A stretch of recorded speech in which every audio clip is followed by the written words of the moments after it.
Well, hello everyone.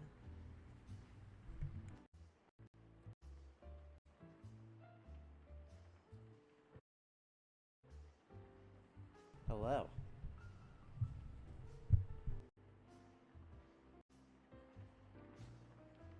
Hello everyone. To Headness, welcome. Let me just put posts in places, see if we can get some traffic in here. And spread the word. Because we got 26 minutes before things start, so we are just gonna hang out for a bit. While we're waiting, we're gonna go over what we think we know, what we probably don't know. And it'll be great. But first, we're gonna make some posts in places.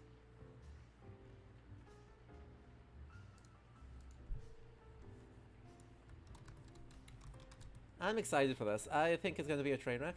Hello! Hello, Desire.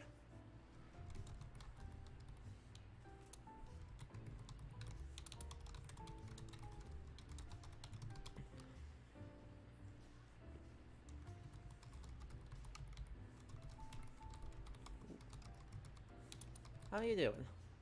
Hello, hello. Parisian. Welcome.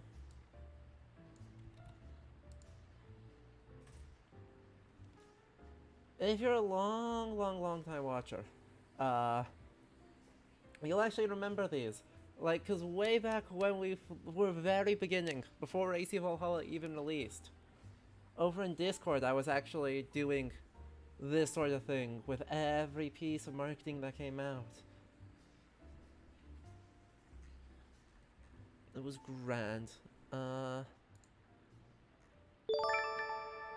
Eldritch Horror for the second month of Prime. How will AC break us today? Well, ain't that the question. Once I finish making posts in places, and we get people in, we're gonna kinda try and go over what we know, what I'm expecting, what I'm looking out for, and then we're gonna watch it, and we're gonna see what I notice, and then we're gonna talk about it and the things that they are almost certainly getting wrong. And there will be very many of them. If the leaks are true, there will be very many of them, and it'll be real interesting. I'll be curious how they're trying to justify it, because they seem to be using... The leaks seem to be saying that we are looking at...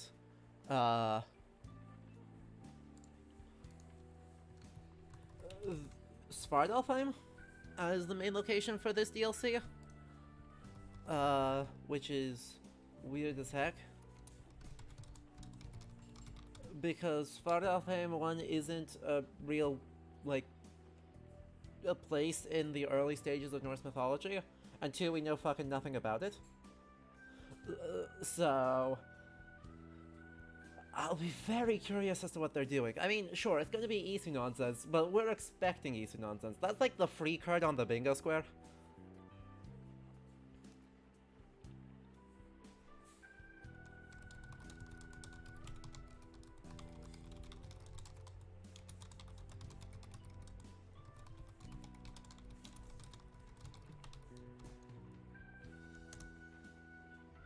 Hello, Nero. Yeah, I'm really hoping we don't get the problematic stuff. I'm also really curious. How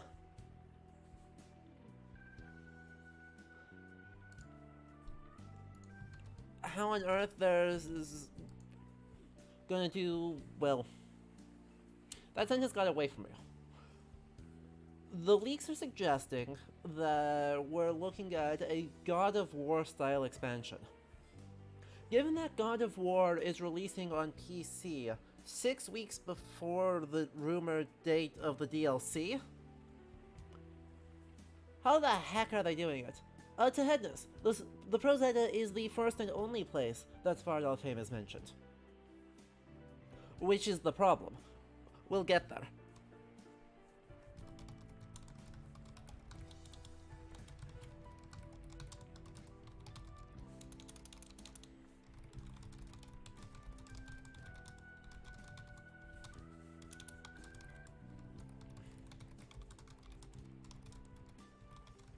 Yeah. Hello, AC. You are here for the Angie? Yup.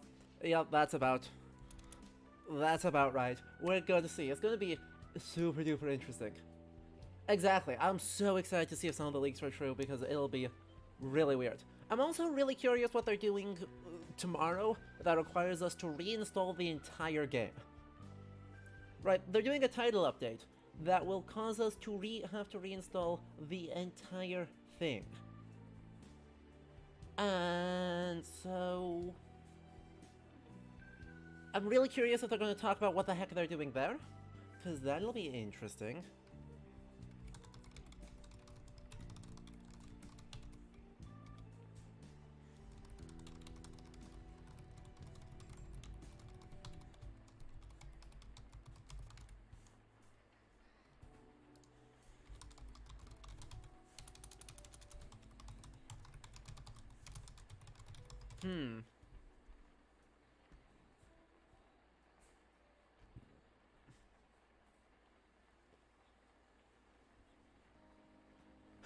It better not be that the IP just got sold off. That would be wild. I mean, look, if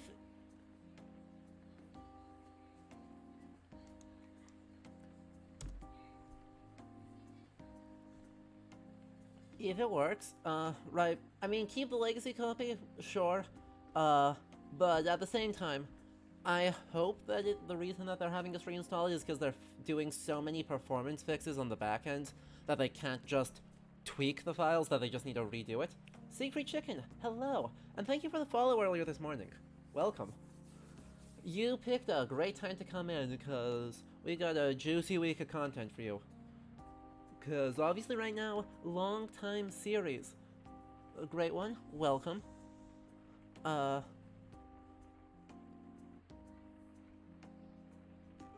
time series, like probably the original big thing on this channel with the Assassin's Creed Valhalla, the Ranthallas, are coming back. And then we've got a crazy Historians vs. New World, if you've been keeping an eye on that series at all. We've got Dr. Angus Mole from the University of Leiden coming in tomorrow, which is going to be great.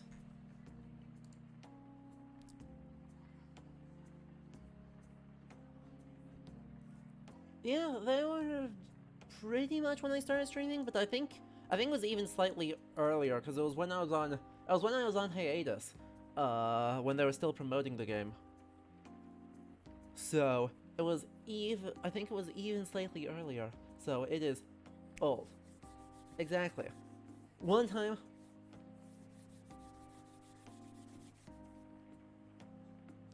Yeah, a lot of those very early ones were on Discord only, not Twitch, so no VODs for those, but, you know, the Historians vs. New World stuff is super worth checking out, but even if you've never seen it before, look, I was working on New World, grinding yesterday to get up to a good level for more content, and found more things, so we've got some games for you tomorrow. That one's going to be at a weird time, though. That's going to be 3 p.m. Eastern Time, so earlier than normal, because trying to be Euro-friendly, for a change. I don't do that. Well.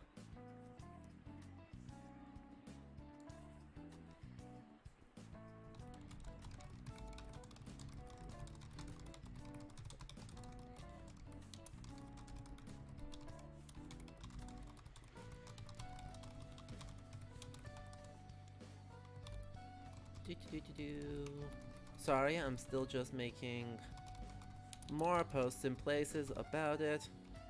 Because we got a few minutes left before we start. We got about 18 minutes. Oh jeez, AC. No, not 3 a.m. Yeah, Tennis, I totally get it. I have not been the most Euro-friendly. That's the thing we're changing in 2022. I'm going to try and have at least one stream a week that is early enough in the day, Eastern Time, that the Euro folks can actually catch it. Also, tea. Chat, if you do not have tea, this is a great time before things get rolling. And hello. By the way, chat, no lurking. Exactly. All the ones of the actual gameplay are there. You can see the production value increase dramatically. Oh, it'll be great. Exactly. I have the most incredible tea, Niram. because there's this company called the Tea and Spice Exchange that is in my parents' hometown. So they sent me a bunch of teas that I requested for Christmas, and so the ones that I got include the one I'm currently drinking, which is a fireside spice tea, which is cinnamon, cocoa, and chicory. It's just absolutely delightful. But then also, because it's me, surprising no one, I got a, quote, supposedly historical tea. I haven't done the work here to make sure that it's historical. Exactly. But they have a tea that they call Russian caravan tea. And supposedly, their blurb for it says that it is a recreation of a Qing export tea from the 18th century that went the overland route into Russia. And it is smoky. It is the, right, if you, like, Chand, if you've ever had lapsang, you know how smoky that is. This might be smokier than that.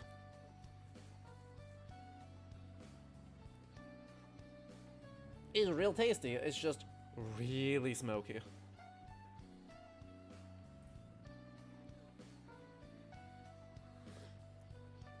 But yeah, Parisian and Angus will be coming at us live from wherever he lives, rather than the Hortus Ghost.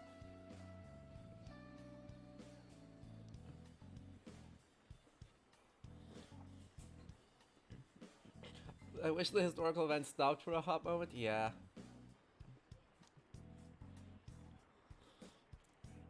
Yeah. Oops. Anyway.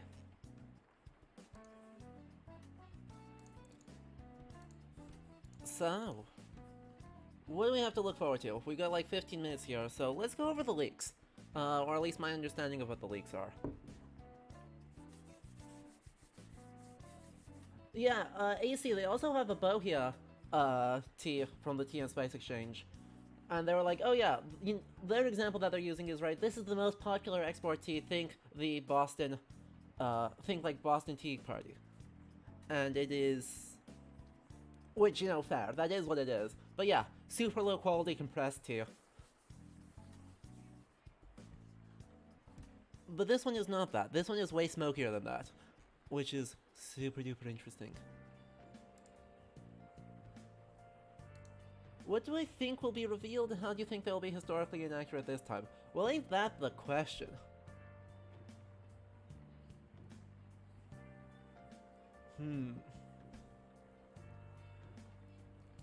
Right, what am I expecting to see? So, I guess to go over the leaks and to roll into what I'm expecting and then keeping an eye out for. The first thing we got was actually official, I think. Was that at E3? That they had the, oh yeah, we're doing a second year of content, and then they had this one gate that has a giant Eldritch Futhark M carved into it and then a bunch of Isu nonsense.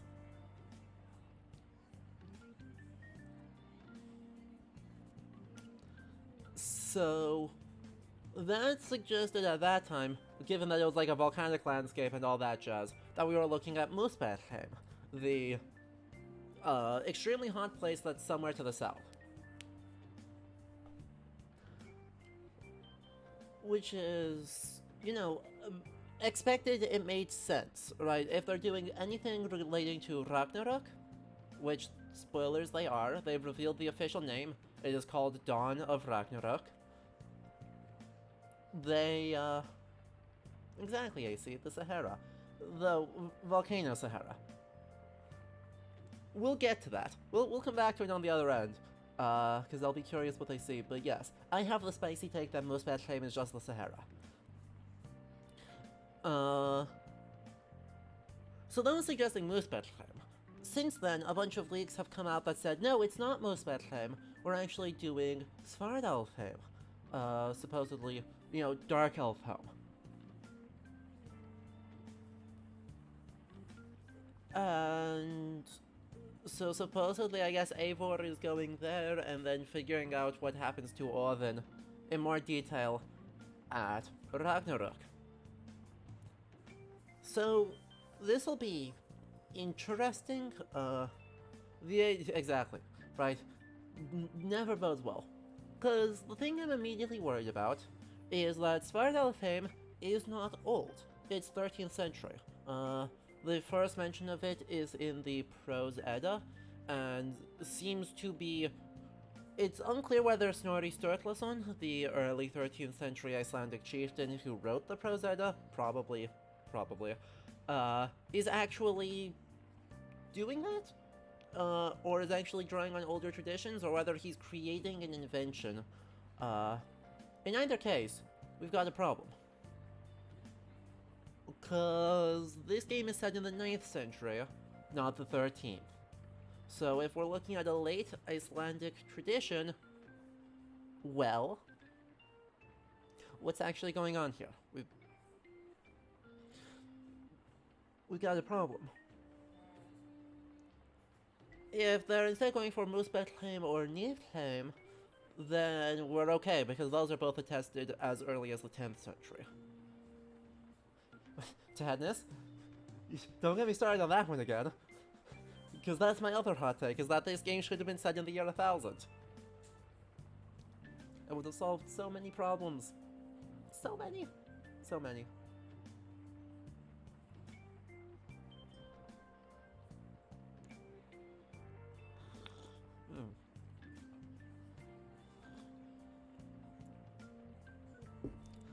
But that's okay. We got the game we got. So, the leaks are also suggesting that this is going to be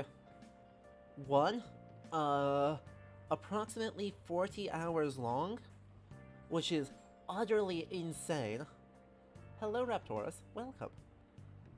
And 2, that it's going to be explicitly modeled on God of War.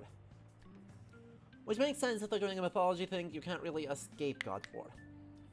Problem. Thing I'm worried about.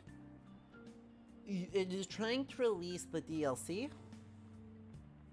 in between the re-release of God of War 4 and God of War 5, which is also called Ragnarok, because there are only 2 names. Viking Media has 2 names, and they are Valhalla and Ragnarok. But yeah, yep. 40 hours. It's an entire another goddamn game.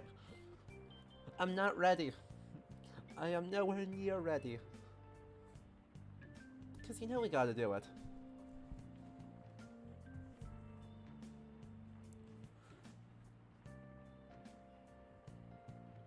I mean, if the game is saying this place is real, it makes sense that being there before it exists in tradition IRL, right? Well, yes and no. It depends on how they're doing it, right? If they are saying that Svartalfheim is just, Iceland, we got a problem, because the traditions aren't there yet.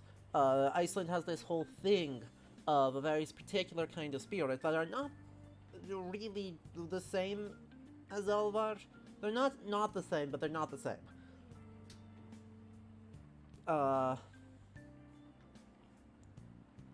So Iceland's settlement is weird because they have supposedly these spirits known as the Landvættir, which are more explicitly like guardian nature spirits, which could be classified as Alvar if we treat Alvar as kind of a class of lower level supernatural beings.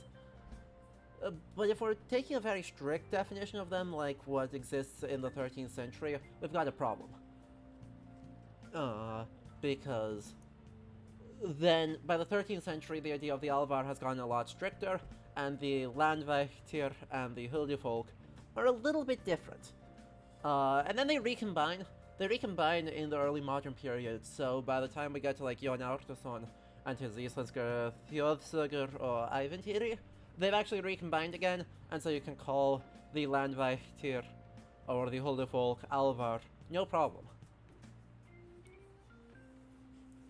So, yeah, it depends exactly on how they iterate on that. We'll know more on the other end of this livestream, what's actually going on. So what would a good third name be other than Valhalla or Ragnarok? I mean, there's so many. The problem Mm. Nice voice crack. Hello. Right. It starts in 7 minutes, Aristal. We are just doing some preliminary stuff, saying hello, letting people come in. 42 of you. Also, welcome. First time chat. So it starts at the top of the hour. I'm just going over what I'm expecting, what I'm fearing. And then we will react to the thing, and then we'll talk more. Because it's gonna be detailed. Hopefully. Hopefully. They may have a lot of faff in there, so we'll see. Exactly, Aristal. Good call. Make dinner. And Lunar Jasper, thank you for the follow just now. Shadow Eagle, welcome. Good, we're getting lots of people in. Really good showing for Rand Hollow return. So, right, if we're going for, like, big Viking games, well, you could do one and just call it, like, Oysterweir, right? If you want to do a game all about the Rus, you could call it Oysterweir. We don't need to do mythological things here, right? Well, there's a lot of real places. Yeah, KJ, you're thinking of, like, you know, Tribes of Midgard, that Viking-themed game that exists?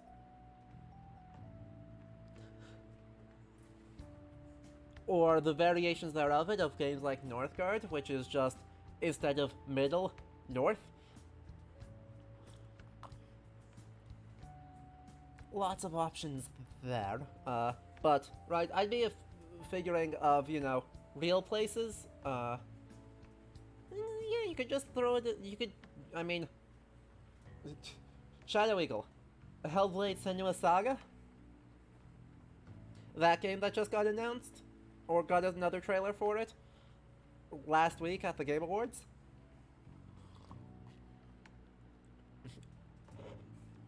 Harold's Wacky Adventures just following the life of Harold Hardrauta? Yep, yeah, that would be right. Because that gets you a whole bunch of places, and people, and stuff. Because we got Varangians, we got going to England, we got a whole bunch of fighting in, like, Norway and Sweden. You know, all that jazz. Plenty of things. Anyway, chat, what are you guys looking out for? Because, I mean, also, actually, we can look at the intro trailer here quick. I actually think that they're leaning into more Niflheim and Muspelheim. You can see my cursor up here. Going here, going here. So, we actually have the comparison here. Oh, another thing I'm really worried about. If they're leaning into the idea of Yggdrasil and Ginnungagap, right? If we are traversing Ginnungagap to see all the worlds, then I immediately know that they haven't done their research right. Right? We immediately 100% know that, because Ginnungagap seems to be filled up when Ymir gets fucking murdered. At the very beginning of, creating the world. Ymir gets murdered, and they stick his corpse, and all the blood that came out of it, into Ginnungagap, and then there is no Ginnungagap, because it got shoved full of stuff.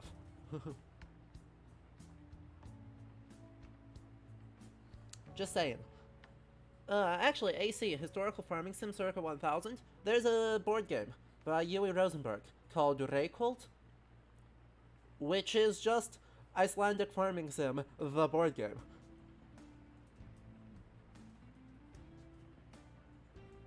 It's not particularly good, it's like a Feast for Odin, but less fun. But it is an Icelandic Farming Sim, the board game. Ginnunga full of stuff, I like it. Much better name for it.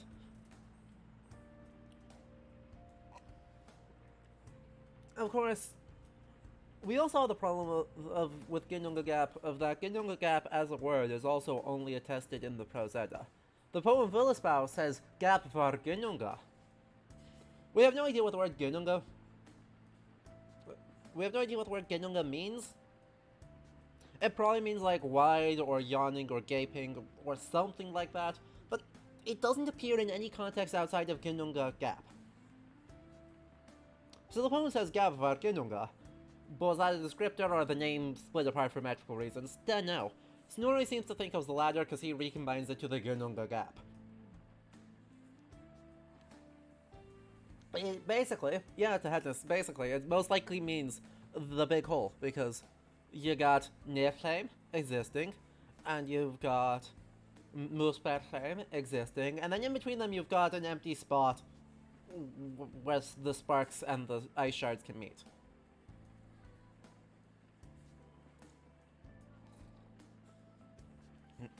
Well, Eldritch Horror, you're not wrong, given that the squishy viscera is the dead Ymir, whose eyebrows made mountains, I believe.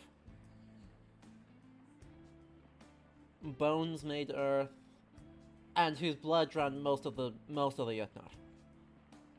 So there's plenty of squishy viscera in there after he gets stabbed repeatedly.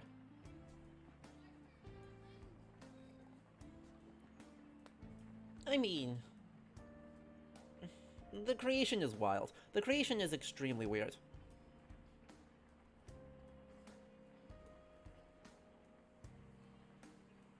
Because there's nothing, and then Niflheim and Muspelheim mix, and that creates Ymir. And also creates Oidhumbla, who just kind of pops into existence in the story and is not ever described. And then it goes... And Ymir feeds off of that, and then Ymir's feet give birth to more Jotnar, and then they start intermarrying, and then Oidhumbla licks another person out of the ice of Niflheim for no reason, and then they intermarry with the Jotnar, and then that creates... That's Buri, and then you get Bors, and then you get Vilivia and Odin. And then Vilivia and Odin murder Ymir and drown all but like 2 of the Jotnar. It's the weirdest one. Oh. Chat. It's time. It's time. Almost. It is 1 minute and 45 seconds away from being time. Who's excited? Let's get some emote spam for excitement, because you'll have so many.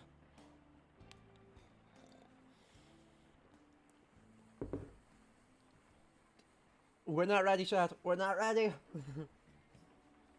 I am also extremely curious. They might do some things that are super surprising, because the leaks have not been super detailed. But at the same time,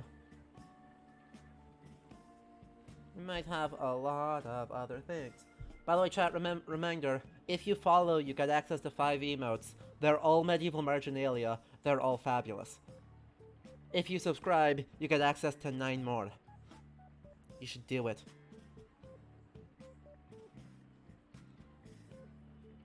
Yeah, I don't know if they'll talk about the thoughts for the next DLC. We'll take a look. If the one after this...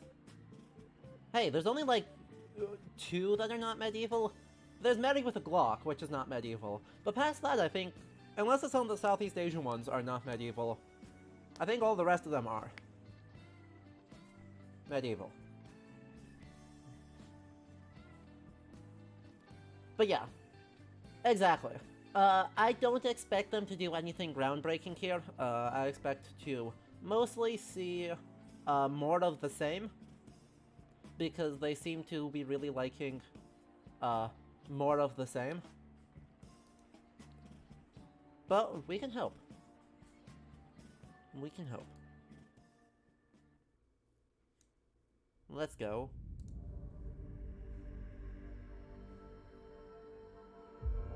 Our noble realm has been torn asunder.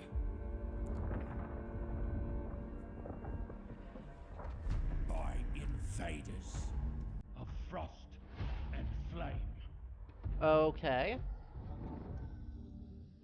Okay.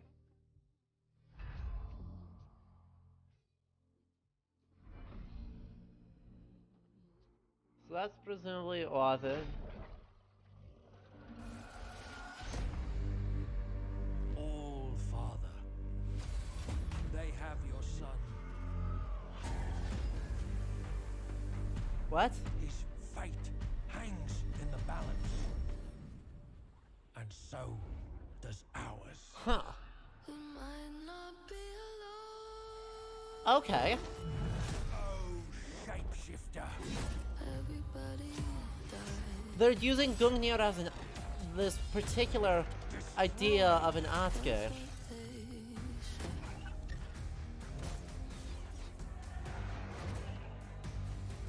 Deceiver. Well, this looks... If those are gameplay abilities, that looks extremely interesting.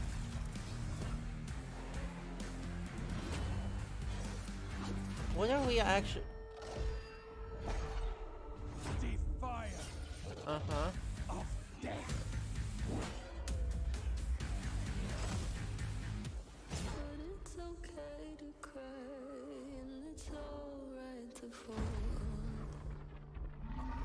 Everybody go.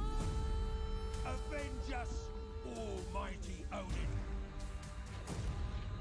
For Is- only a god can kill a god. Everybody dies. It looks sick. Sorry, I won't even lie, that looked rad. We'll have to go through that in more detail, I think. But available March 10th. So, yeah, Niram, you pointed out the spear they're using there looks like a combination of like their Luristani thing that they had as like Lagertha's axe. And then you said Wheeler type 2, which is I think a halberd type. It also looks like one of the proposed options for... Oh, was that it? Was that it?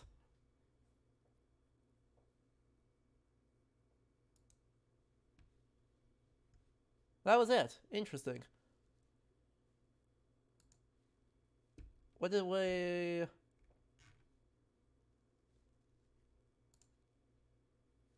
Okay. Yes. Wow. Sorry, why is it not... Interesting. Interesting. Okay. That was a lot of hype for a 40-second trailer. So that was neat. The other thing it looks like, yeah, is one of the proposed Atgers. Exactly. Wheeler Type 2.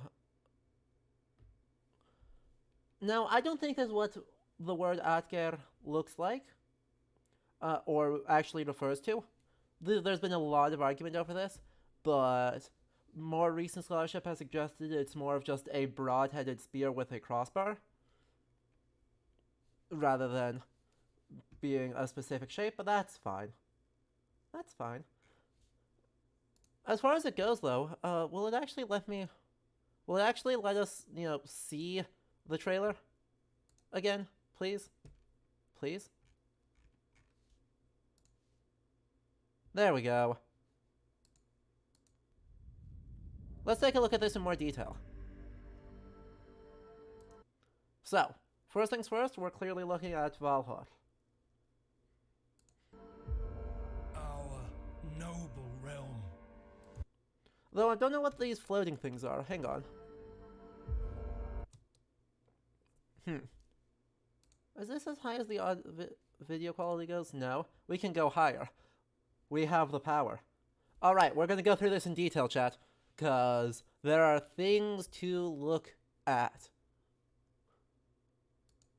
Let's go in order. First things first, clearly the Hobbit movie has had a bit too much influence.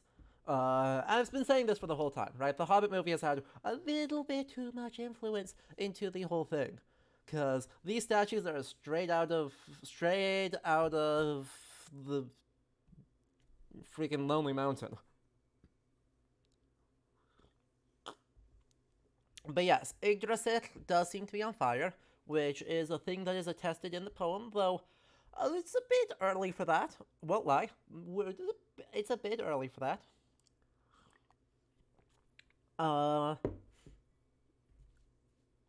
because in Voluspa, which is our main poetic account of Ragnarok, which dates to the late 10th century, by the way. So we're still over 100 years after the time period of this game, and some important things have changed since then, namely the settlement of Iceland.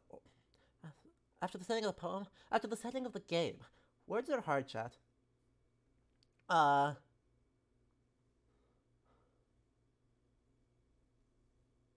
And so the important thing that has changed since the time period of the game and the time period when Voluspa is composed is the main settlement of Iceland. Most specifically, in 935, there's a really big, long-lasting crevice eruption in Iceland that is probably one of the worst volcanic things anyone from Scandinavia to that point had ever seen. And so we know for a fact that that has huge influences on Norse mythology. We have 3 poems. And by the way, let me grab the book here. The book where look for it is this one, Past Vulnerability, edited by Felix Rida. Specifically, there's a chapter by Matthias Norvig on it, talking about Voluspa, and a poem called Hallmundarkvila. Let's see. Yo. So, Hallmundarkvila is 100% a myth of volcanic eruption. It describes it in way too much detail to be anything else, but it also includes a mention of Surtur as like Hallmundr and Surtur being trapped underground and then exploding upwards at the end of the eruption in a Plinian column. So we know Voluspa borrows this same imagery, and so by the 10th century, the idea of Ragnarok seems to have become much more volcanic than it may have been in earlier periods. We don't have really good attestations of what it was like any time before then, but the potential that a 9th century conception of Ragnarok looks very different must be kept in mind.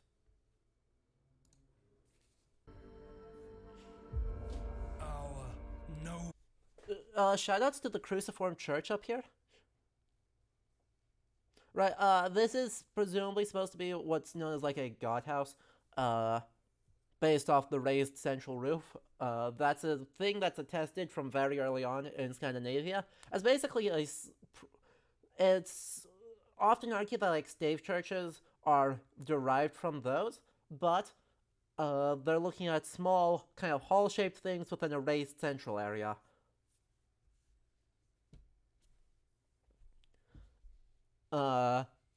This full cruciform shape is far more characteristic of a church.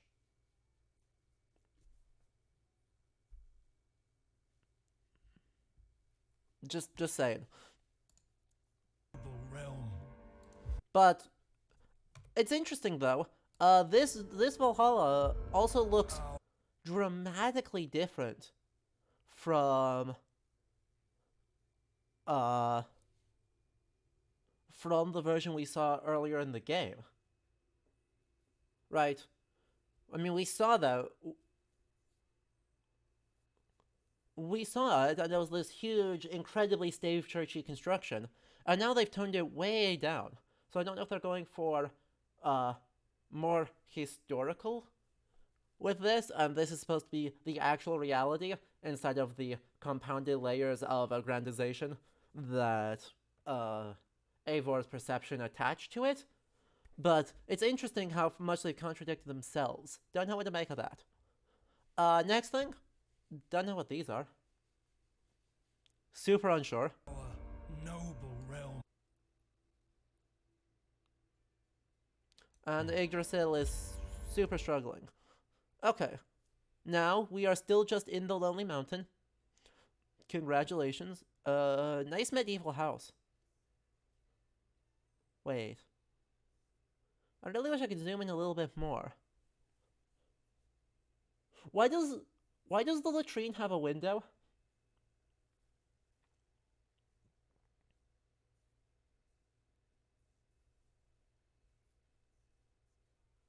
I can't enhance any further. It's as shiny as it goes.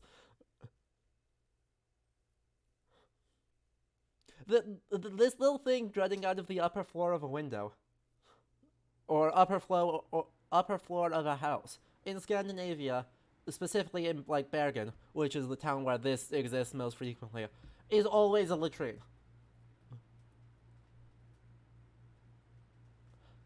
So their latrines have Gothic windows. I mean, strong flex.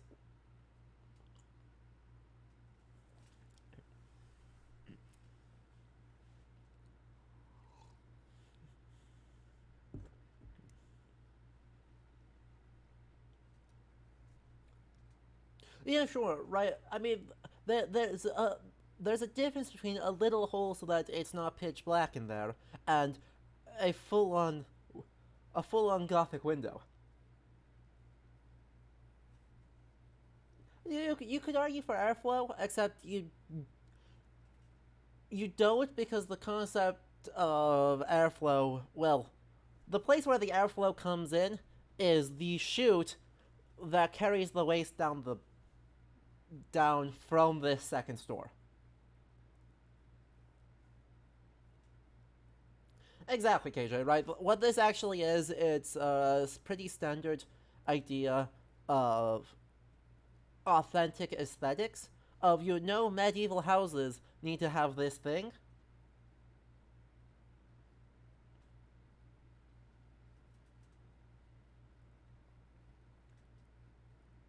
but you're not actually making sure that this thing is used for its intended purpose. Because the interior of spaces, like, very rarely exists. Anyway, shoutouts to lava. I don't know how this whole thing is not on fire. Right, this looks like it's a wooden wheel in lava, and it is not on fire. Congratulations. Has been torn asunder. We and it's a nice look, right? Super cool aesthetic there. By invaders. Cool. Okay, so this is pretty much accepting. This is as the Blue Man Group makes its appearance. Once again, feel the need to note, Blue Jotnar is Marvel.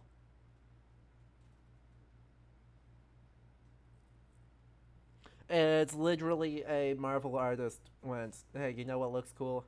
If the ice Jotnar are blue. And everyone else went, yeah, you're right. And then we move on. There it is. We're done. But furthermore, what they're actually doing that's more interesting is they're pretty much uncritically accepting the mythological sources framing that's centered on Ausgarður and Midgarður and consigns the Jotnar to this dangerous periphery. So they are constantly trying to attack, and so you need to build walls, and it is that when Nalfar is set free, with Loki at the helm, and Surtur and the Muspelheim show up, that is framed as an invasion. So they're accepting that framing, which is fine. A lot of scholarship has been trying to break down that framing. That's been one of the dominant themes of current scholarship into Norse religious studies, is to try and get past that to see what more diversities existed in the appearance of the Jotnar. Of frost and flame. Look, so we have the basically Hrimthursar, ice giants, and the either you could say like Eldthursar for fire giants, or the word actually used in the text is Muspelheim. Oh, hold up. Sorry, we're gonna frame by frame this for a moment.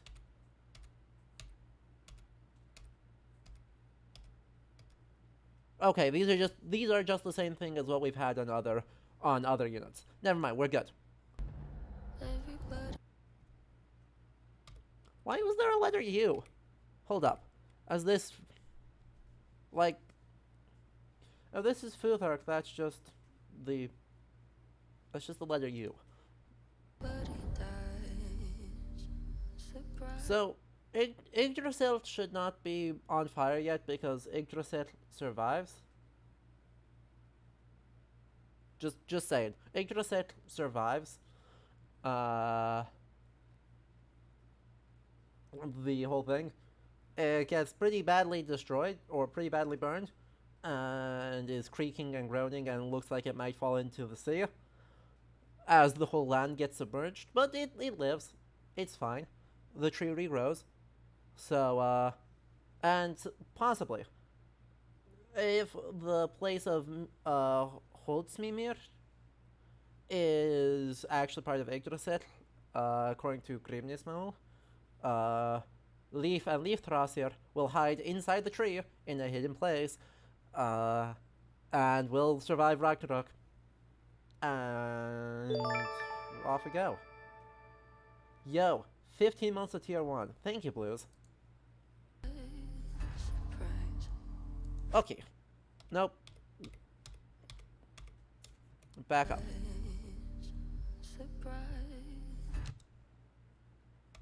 We got one really good look at this thing. Darn. That thing be fancy. So the styling here is very much the sort of vine stylings we see in runestones and on stave churches. Not so much something we see on weapons, but it's fine. It is super fine. And then we get Odin. We tell each other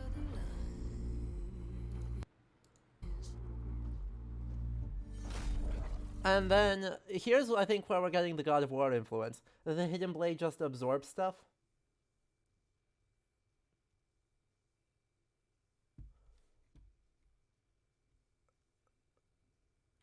It's like absorbs. Right, so you have a fire weapon and an ice weapon, and that is just God of War. All Father. They have your son. I am so confused. I am so confused by that bit.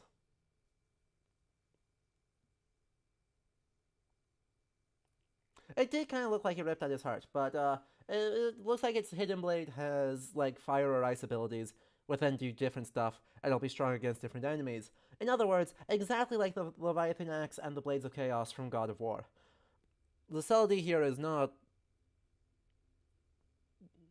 present. It's not present, I think. Now, it's not, obviously, it's a relatively historical thing, because, or relatively mythologically fine thing, because fire and ice are like the two primary elements of Norse mythology, and, was it Carl Longislad, or Paul Longislad? Yeah, I think it's Paul Landislag. Let me make sure.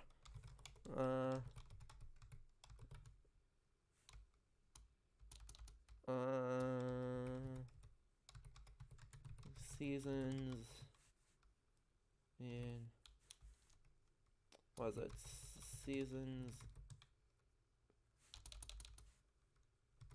for North? Yeah, there it is. Paul Longislag, in his book Seasons in the Literatures of the Medieval North, is the one I was looking at. So he basically argues in that one that there are basically two main seasons, summer and winter, and it's the boundary spaces between those where festivals often happen, plus midwinter, plus the all thing in midsummer. So, on that note, you know, summer being hot, winter being cold, most better time near flame, whatever, it's fine. It's not some grand failure. It is just very funny to me that that is the extent of mechanical, like, if we need magic, we have fire, we have ice, and that's it. Also, which sun was that? It's obviously Baldur, right? That sun is very obviously Baldur. It's not going to be Heather who gets got. It's not going to be Vauli. It's not going to be Vidar. It's going to be Baldur. Now, Baldur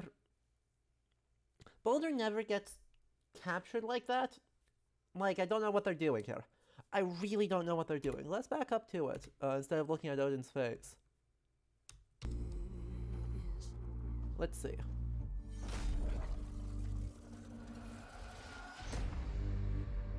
All Father. They have you. Perfect. There he is.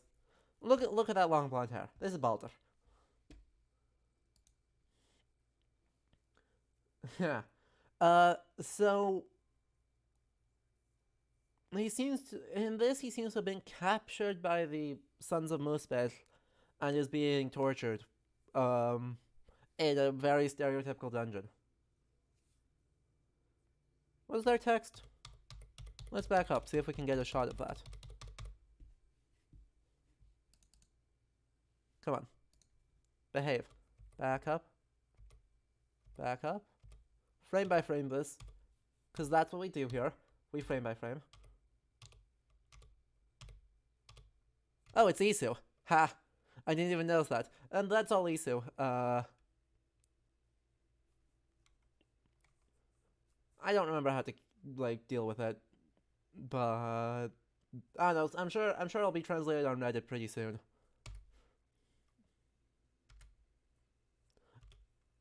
Far more interestingly, Baldur. It usually leads into an ARG. That's what they seem to like doing with it.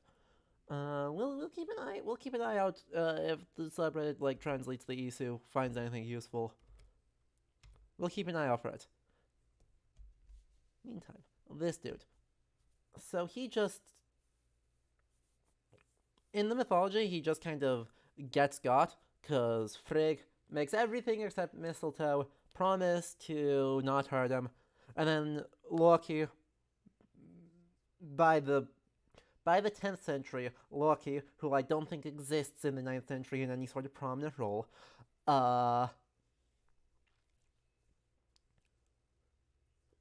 gets the blind god and Baldur's brother Höður to yeet a spear of mistletoe at him, and Baldur dies.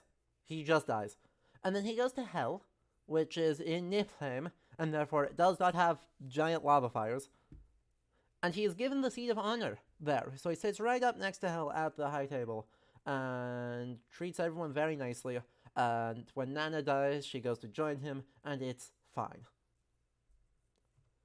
Yes, KJ, that's almost certainly what they're going to do, is that he's in Hell, which means he's in Hell with 2 L's, which means he's in a hot place and a place of torment. That ain't how the mythological Hell goes. That just ain't how it goes. Have your son. Kaboom. So many. Fate hangs in the balance. So, if they're doing anything here that is attested in the mythology, which it doesn't really look like they are, what they're doing is they're doing after Baldur's death and Odin's attempts to bring him back to life, which is primarily led by Frigg, actually, because she's freaking heartbroken. Understandable, because she's his mom. Just saying.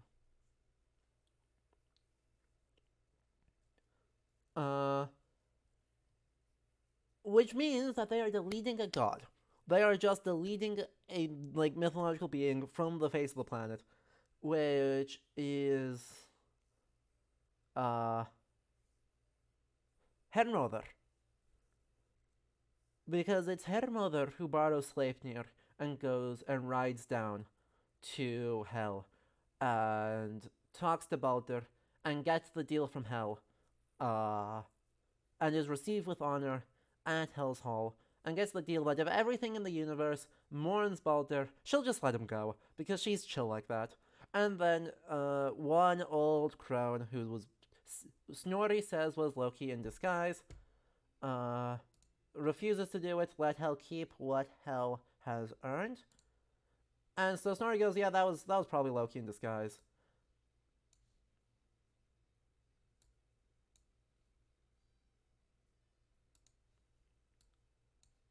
And that's that.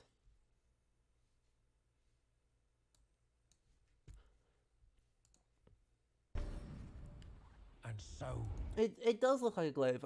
It's an Atger, is what it is. Here, let me pull it up on this one. Atger. Nope, I mistyped that. Thank you. So, they're looking at like basically this. Thank you. I just want to see the image. I just want to see the image.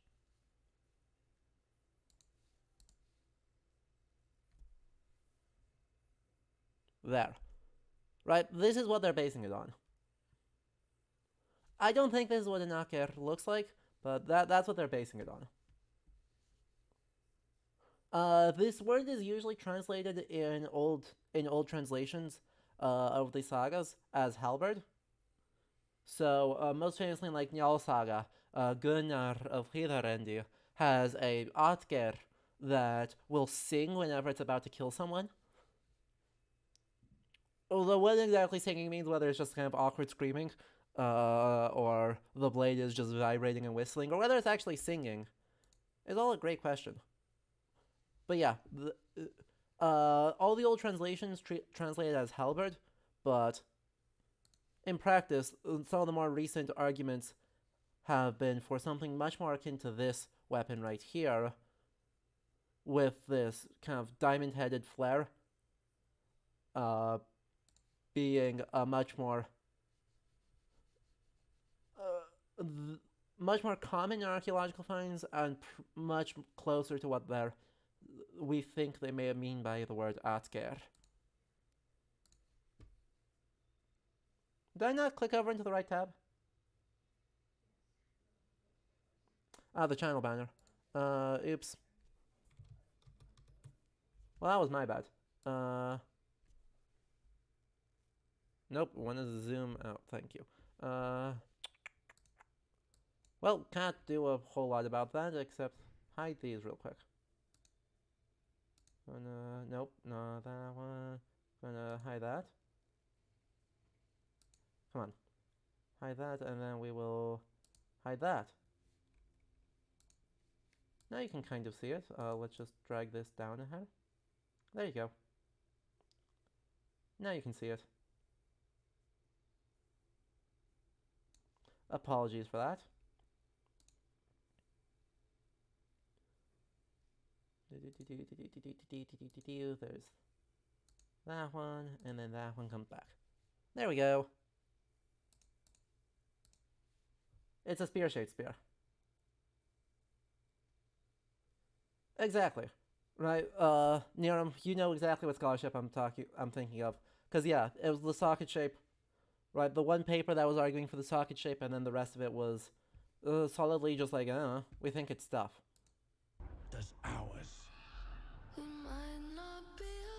I like this, right? He throws off the cut from him Odin jumping off a cliff to Odin being a bird.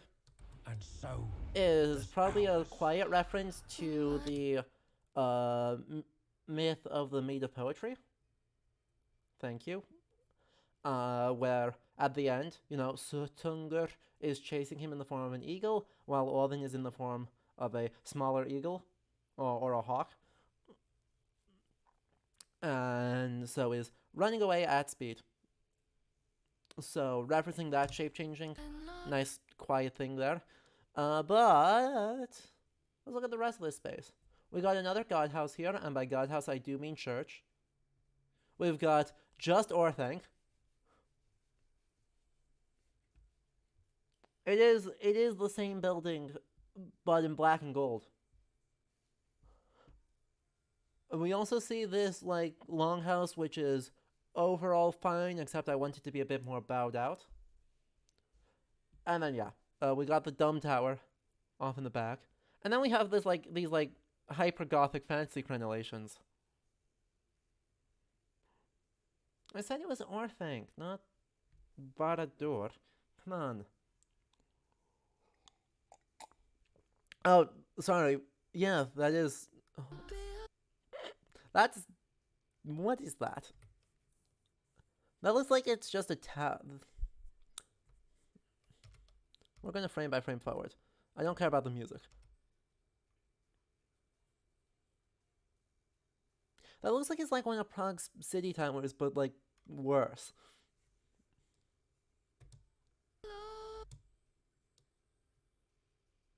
Otherwise, these just look like very kind of standard faux medieval houses. And yoink. Oh, shapeshifter. Get wrecked. Yep, and look at that. Right. His Aker is a Leviathan axe. Hey, look. We got more Isu scripts right there. Hold up.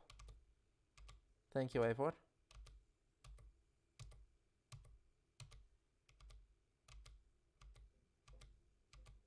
Where's the Isu script?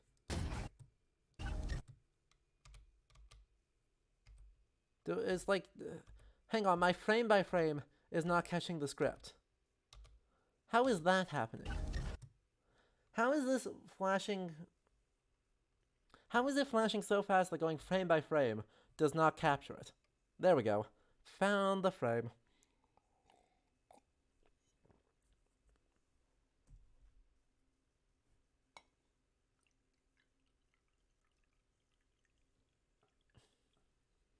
So yeah, we are somehow living easy lives or something.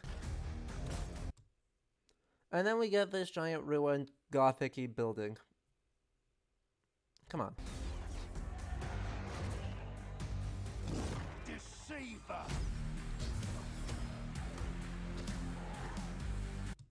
Hang on, I need to listen to that whole dialogue thing. What are they calling Deceiver? Everybody Destroyer. that's what they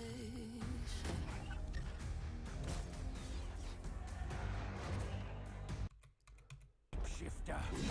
everybody Shapeshifter?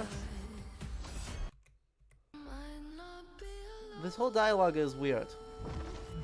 Oh, shapeshifter. Uh-huh. Everybody Destroyer. that's what they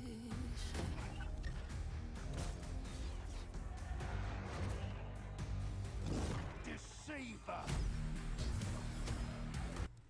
Okay, there's a thing missing. Yeah, exactly. There's literally like a word missing in there. That explains why I'm so confused. So presumably, right, it says, oh, shapeshifter, destroy deceiver. Now, while Orvin has a decent argument to be made for the deceiver, who that's more likely referring to, is if it was destroy the shapeshifter, or oh, shapeshifter, destroy the deceiver, that is 100% referring to Loki, who is known as in Sly House, the Sly God. Yeah. But yeah, if it's saying, oh, shapeshifter, destroyer, deceiver, that also checks out because Orvin does that a lot. It's referring to various, that could be referring to various names for Orvin, sort of, or various roles he plays. So right, shapeshifter is well attested. Destroyer would be related to either titles like Valtyr or even his name Orvin or Iker, both referring to anger or wrath.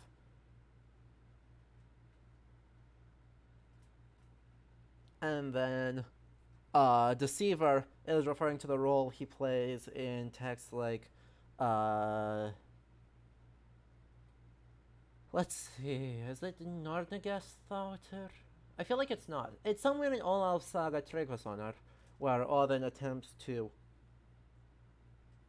No, it is in Nornegastauter, where Odin, as a demon, comes into the hall of Olafur Tryggvason while the 300-year-old Nornegastur is there, and Nornegastur saves the king from Demon Odin's poison food. It also refers to more accurate, to more mythologically sound things like the Thruthness Mole, where Odin tricks the Jotun Vafthrudnir in a riddle contest. So he is plenty deceptive and breaks oaths plenty of times, but he also honors them plenty of times, which goes badly for him, i.e., whenever Loki is involved. You know.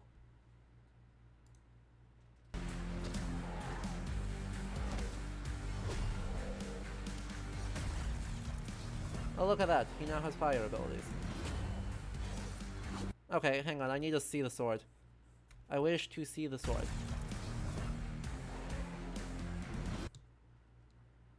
Meh. It's fine. Okay.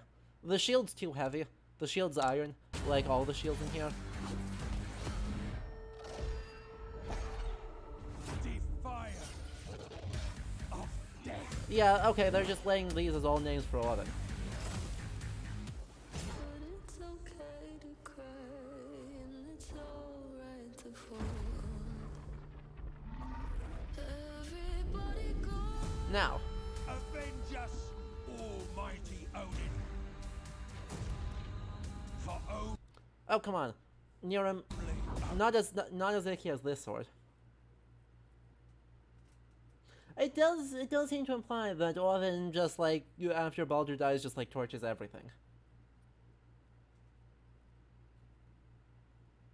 Is Odin able to do necromancy in the mythology? Yep. In the poem Hávamál, the poem is extremely long and consists of several parts. So the first part is a series of proverbs of just like good advice that Odin is giving to everybody. The second part is speaking to a guy named Lodfalfnir. Right, Lord Falfnir, 2 Ds. And then the third part is a list of charms, the Runatal. And in the Runatal, he says, I know 18 charms.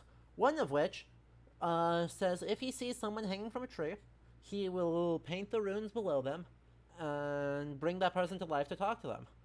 And additionally, yeah, you have Völuspá being told by a seeress that Odin may have raised from the dead, and you have the Eddic poem Baldur's Draumar, the Dream of Baldur, which foretells of his death in Ragnarok, interpreted by a seeress outside of Hell that Odin raises from her burial mound.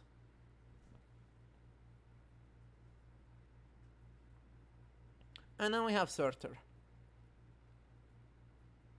I don't know why Surtur is like... I mean, he's fine. Right? He's fine. The idea of being volcanic, as I said earlier, is totally fine.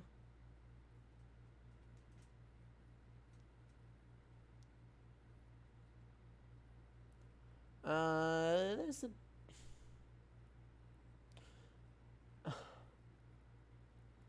This dude... What's on his head? A great question. It's a bind rune of some kind. I don't know. Runes are the thing I am bad at. But you can see, right, it's almost certainly supposed to be some type of rune. There's like a piece here, piece there. But what actually it says, I don't know. I can't read it. The important question, which Greco-Roman deity is Surtur really? Because, you know, easy BS. If Suttungr is Jupiter, then who's Surtur?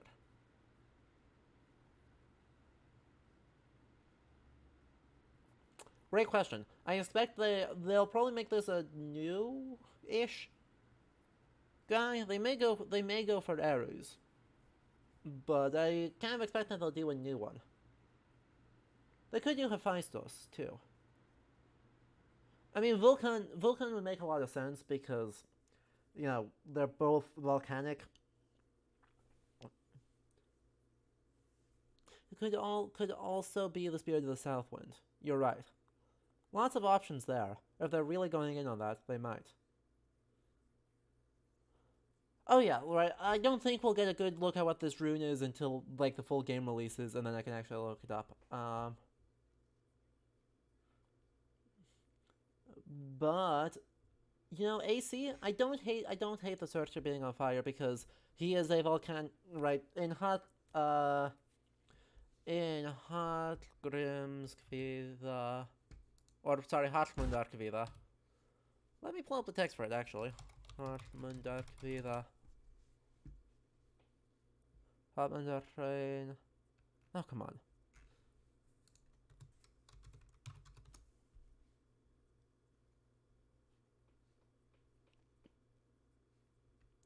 Is there not a full... Yeah, that's just Bedgu without her. Is there not a full text of it? I know it's...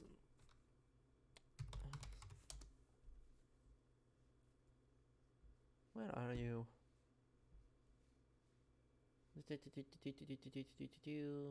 Search. Hartmundar. There he is. New edition is available, thank you.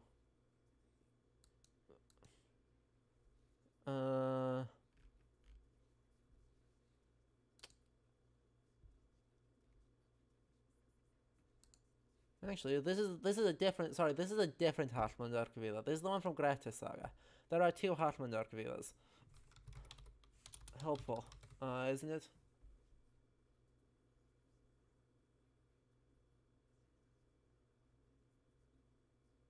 Hartmundarflacher? Nee. Nee. Well.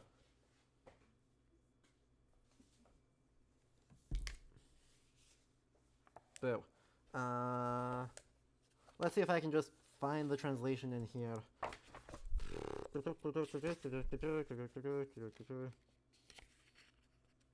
Yeah, so this is... I need Bergbo without her. Fine.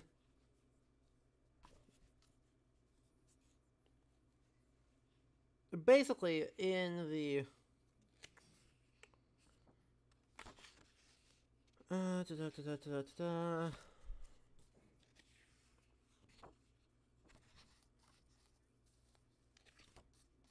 Yeah, boo, he doesn't have a full translation in here.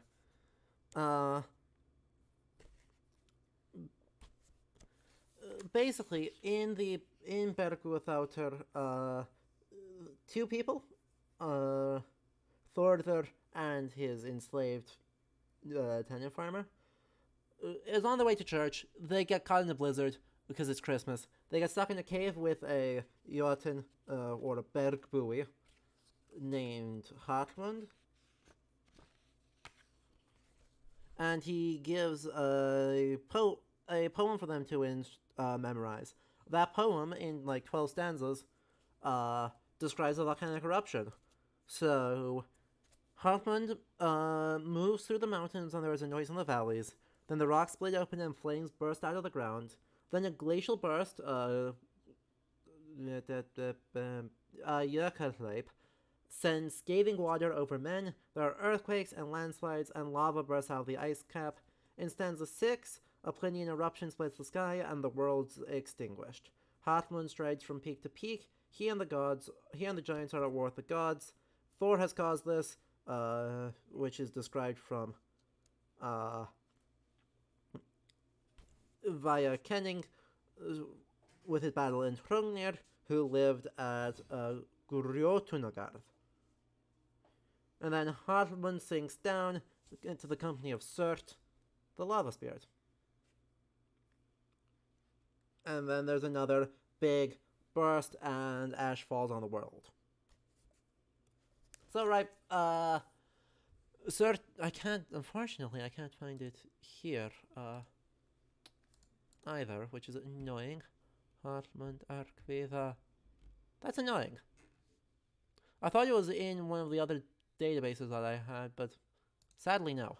So, right, I mean, he is, by the 10th century, by the time we have any text that describes Surtur, he is extremely strongly associated with volcanic eruptions and lava. So him being on fire is like, it's fine. It's fine. God can kill a god. Everybody dies.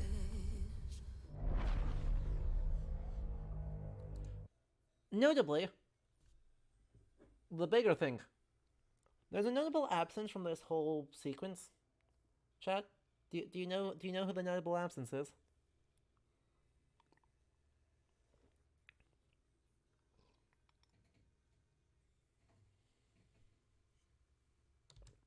I mean, there's two notable absences, if we're honest.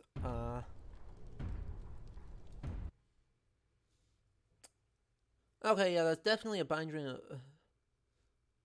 Hmm. Wonder if I can zoom in on this any further. No? Darn. I'm gonna try and find a high res version of this one. Loki is one of the two missing. Well, Loki is absolutely one of the two missing. Fenrir. Fenrir's not here. Jormungandr. Assassins and Decreed. Well, you're not wrong. Given who we've seen, right? You're not. None of you have said what I'm thinking of, though. You're right. There's a lot of details in there. Nalfar, Hel, Thor.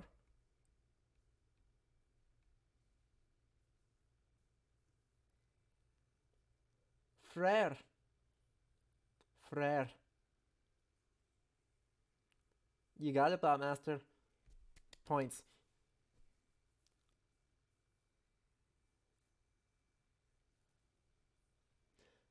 According to Villisbow, Odin dies by being devoured by Fenrisulfur. Thor, after Odin is devoured, Vidar rips Fenrir in half.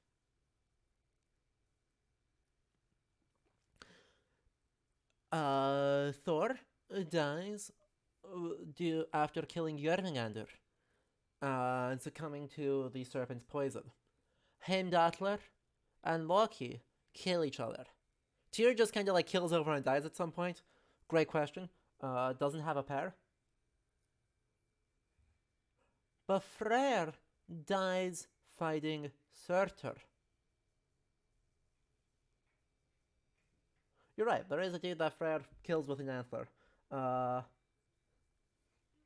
You are correct, but who is that? Is that Booth? No, that's a different guy. Let me pull it up. Gilvaginning, Heimskringla. Sorry for it's the Icelandic text, but meh. I'll test my translation skills. It'll be fine. Frau Gangler, Verliva, Fra Wieser. Ta Freyr. And must be okay.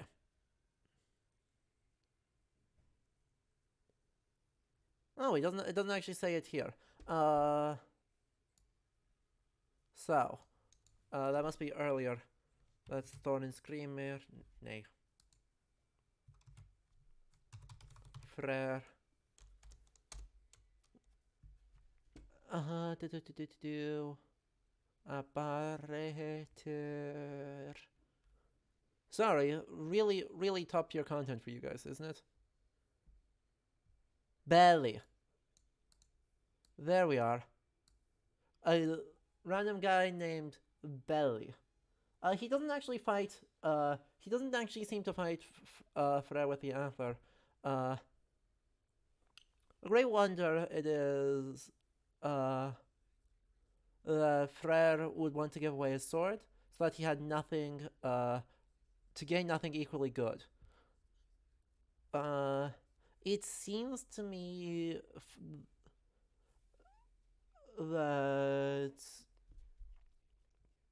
was why when he fought with the one who was called Belly, or that he had an antler when he fought with the one who was called Belly. It seems true to me that he would rather have had the sword then. Then Odin, Haur, answers, nah, that was not a big deal when he fought Belly. Thor or Freyr could have killed him with his bare hands. But rather it is that Freyr will come to grief because of that when he misses his sword, then when he goes to fight the Muspel Senior.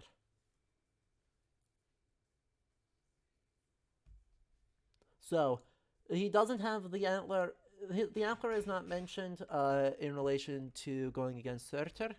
It's with the fight with Belly, which is an unknown time earlier. But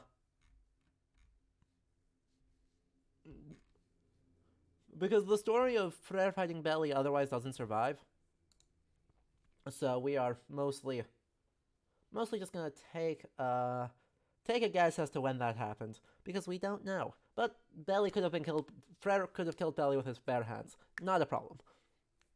It's when he goes against Surtur that if he had his sword, he would have been able to best Surtur, maybe. But instead, it's he loses. It's unclear whether Surtur dies at Ragnarok or whether Surtur just kind of fucks off back to the Sahara. It could go either way. And Yerm helpfully points out Surtur's sword is roughly Bronze Age, which is wild. Just magnificent. Ginormous Bronze Age leaf sword on Surtur for reasons.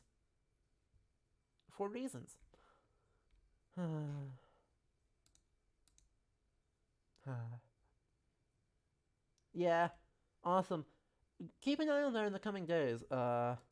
Everyone, just keep an eye out. If we get a high-res version of this, so we can actually see what the symbol on his on the top of his head is, that would be awesome. We don't know if it'll happen though.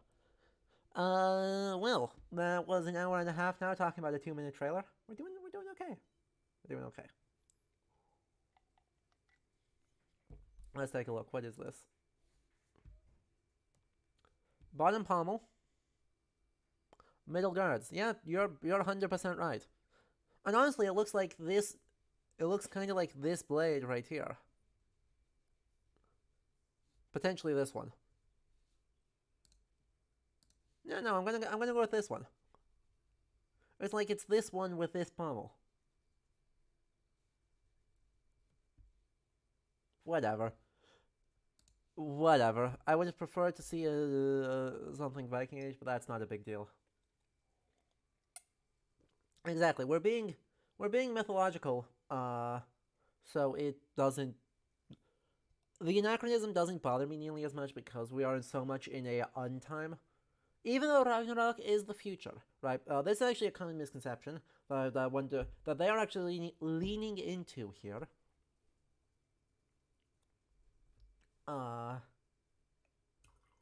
That Ragnarok is something that happened in the past and is done, and we are now in the post-Ragnarok world, building up to the catastrophe repeating itself. This is just wrong. Ragnarok is not cyclical. It is a one-time event that happens, and then the world continues.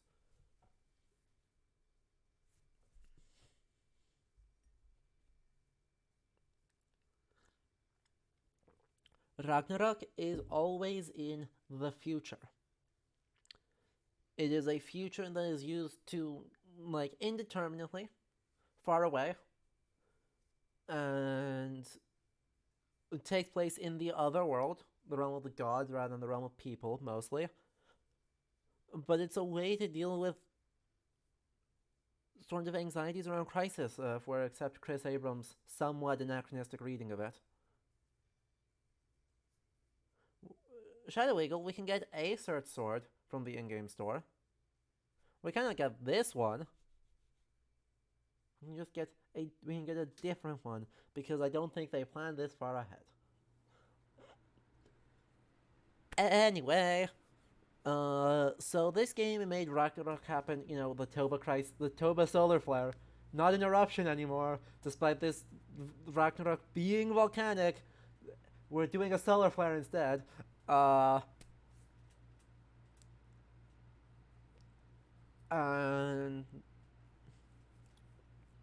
so, saying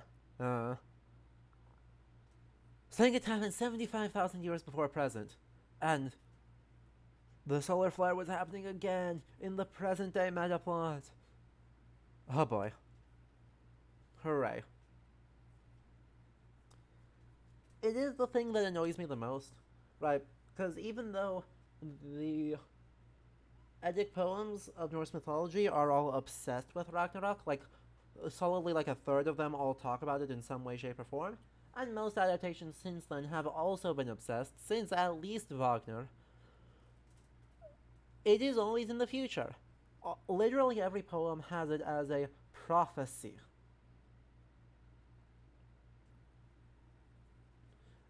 Everything is prophesying what will happen. And I'm talking about it in the present tense, because the historical present exists.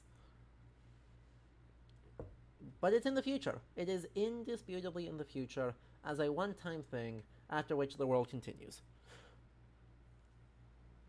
And so if they put in any lines in this entire DLC about how the present day is trying to prevent it from happening again, I am going to be real mad. I'm gonna be real mad, chat. It's gonna be a time. Boo. Anywho.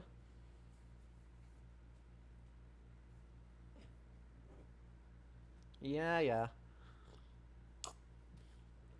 I know solar flares are more mysterious, but come on. We have the tephra layer. We know where the eruption happened. We literally have the ash and use it to date like Neolithic or not Neolithic, Paleolithic materials. It's not that hard. Ah.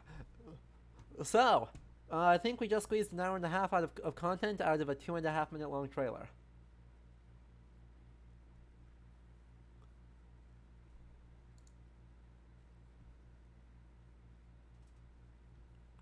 I mean, that's nowhere close to our record, chat, but I think that was a pretty good attempt.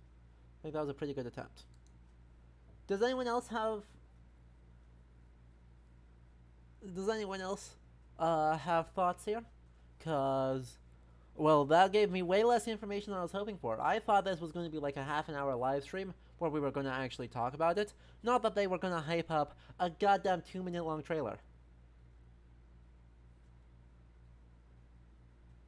It's a kitty. What the hell is that mount? It's a kitty cat.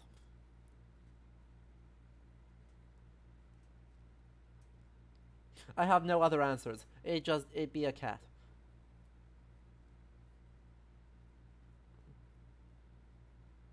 If they wanted a mythical rescue story, shouldn't they have to like use the time Loki got everyone captured and then had to fix it? Yes. They absolutely should have, because that exists. It's not. I don't think it's a wolf. It might be a wolf. It might be a wolf, but the mane is weird, right? If it's a wolf, then why does it have like a dire wolf mane? He's got the sideburns, chat.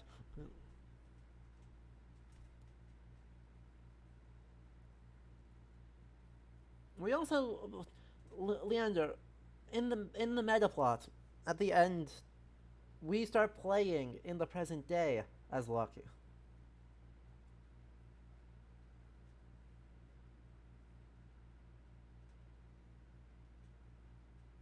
So, yes, we kicked the shit out of Loki, but also, we are playing as Loki.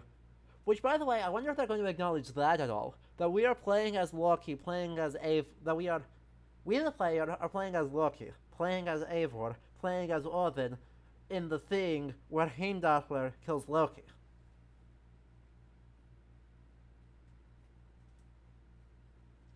Are they going to acknowledge that? Like, are they going to acknowledge that at all? Probably not. They're almost certainly not going to acknowledge it, but that is a thing. That is a thing that matters. There's several layers. And if we pay attention to all of them, we're gonna get in a lot of trouble. Exactly. I assume they don't acknowledge it, but the other two DLCs are not mythological. Right. They're fantasy, but they're not mythological. This is the first one that's properly mythology.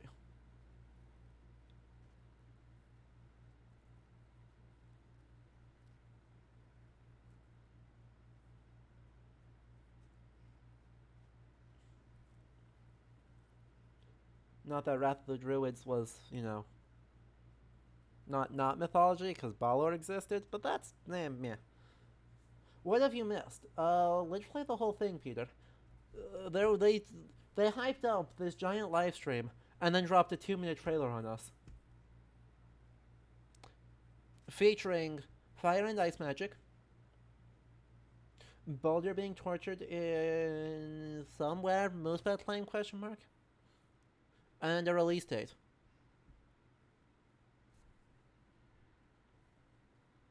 So you missed the whole thing. It was a really pretty cinematic. It looks like it might be really fun to play, if those abilities aren't terrible. But that's okay. I hope it's not just that we have another drug trip. I really hope it's not just that we have another drug trip. There's so many more interesting ways they could do it.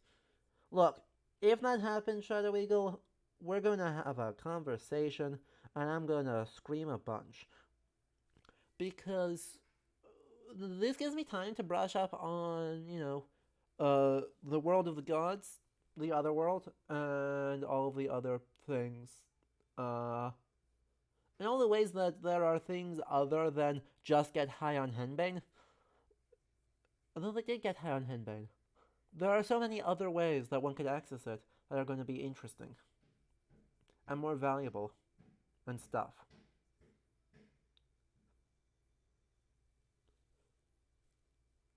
So anyway, Valhalla, glorious return.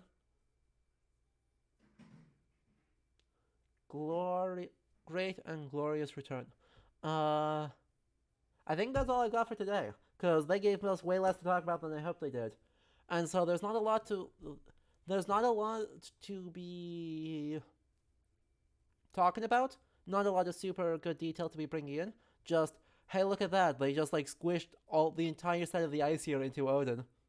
They changed Gungnir's shape to be an Atgeir. And then Zerder exists. This is supposed to be a... Wait, do they actually? Oh yeah, Twilight Pack includes Deathlinger's envoy, Day's envoy, Deathlinger being the... Wait. Deathlinger is... another... Yeah, okay. He is related to... Where's the one that are terrible? Yeah. Look at all these terrible sources. Actually, the Wikipedia article is actually relatively good. Okay, yeah. He's in Hell or in the Thrilling Small. That's what it is. Okay, yeah, Deathlinger, his son is Daur. That's what I was thinking of. I was like, the parents of Sol and Mounty, and then it's like, no, that's not right, that's Mundalfari. But Deathlinger's son is Daur, so Day. One, how var... Wait, what? Havarder.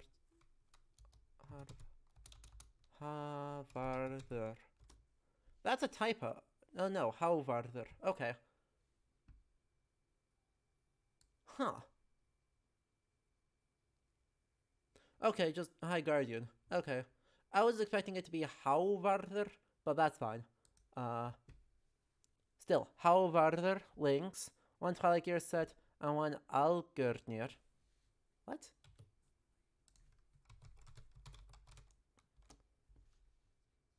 Yeah, okay. Fake word. It's a fake word. You love to see it. I was like, that word doesn't sound right. That word doesn't sound right.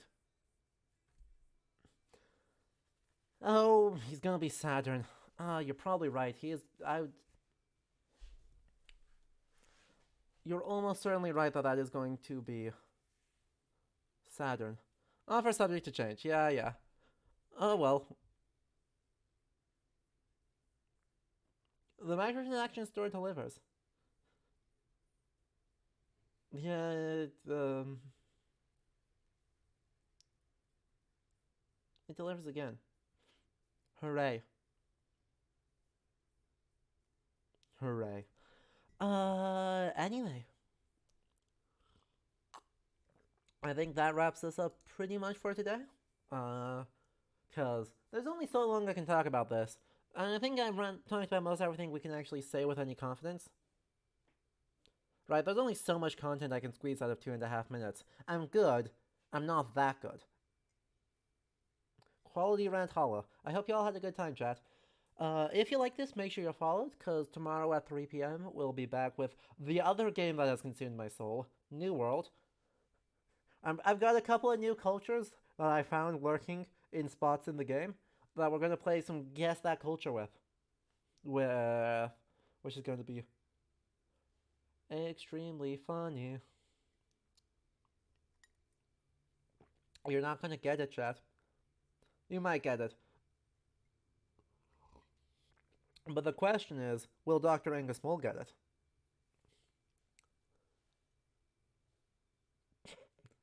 AC, you know the answer to that. You know the answer to that. Do you think New World will be interesting enough to have Southeast Asia rep? Come on.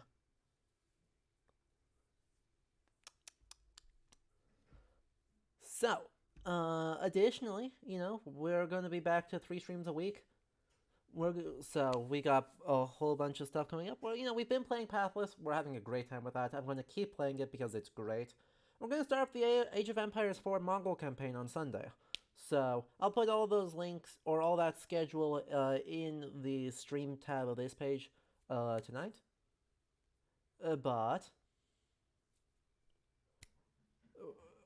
otherwise, I will hopefully see you all soon for more things. If you want to support the channel more, consider subscribing, because it helps a lot.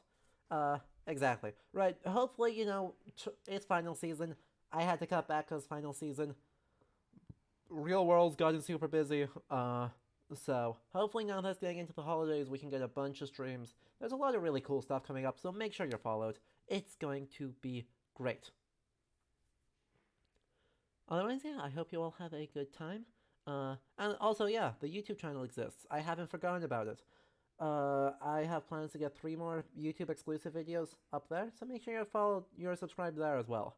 Otherwise, I hope you all have a lovely rest of your days, and I will catch you on the next time. Bye!